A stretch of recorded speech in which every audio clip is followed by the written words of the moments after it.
بدکاری کرنے والی عورت اور بدکاری کرنے والا مرد جب ان کی بدکاری ثابت ہو جائے تو دونوں میں سے ہر ایک کو 100 درے مارو. اور اگر تم اللہ اور روز آخر پر ایمان رکھتے ہو تو اللہ کے قانون کو نافذ کرنے میں تمہیں ان پر ہرگز ترس نہ آئے، اور چاہیے کہ ان کی سزا کے وقت مسلمانوں کی ایک جماعت بھی موجود ہو. بدکار مرد تو بدکار یا مشرک عورت کے سوا کسی سے نکاح نہیں کرتا، اور بدکار عورت کو بھی بدکار یا مشرک مرد کے سوا اور کوئی نکاح میں نہیں لاتا. اور یہ یعنی بدکار عورت سے نکاح کرنا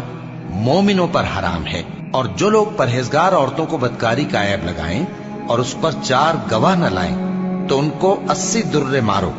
اور کبھی ان کی شہادت قبول نہ کرو، اور یہی بد کردار ہیں. ہاں، جو اس کے بعد توبہ کر لیں اور اپنی حالت سنوار لیں تو اللہ بھی بخشنے والا ہے، مہربان ہے. اور جو لوگ اپنی بیویوں پر بدکاری کی تہمت لگائیں اور خود ان کے سوا اور گواہ نہ ہوں تو ہر ایک کی شہادت یہ ہے کہ پہلے تو 4 بار اللہ کی قسم کھائے کہ بے شک وہ سچا ہے،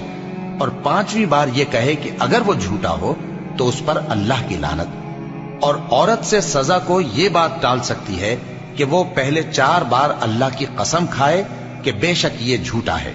اور 5ویں دفعہ یوں کہے کہ اگر یہ سچا ہو تو مجھ پر اللہ کا غضب نازل ہو. اور اگر تم پر اللہ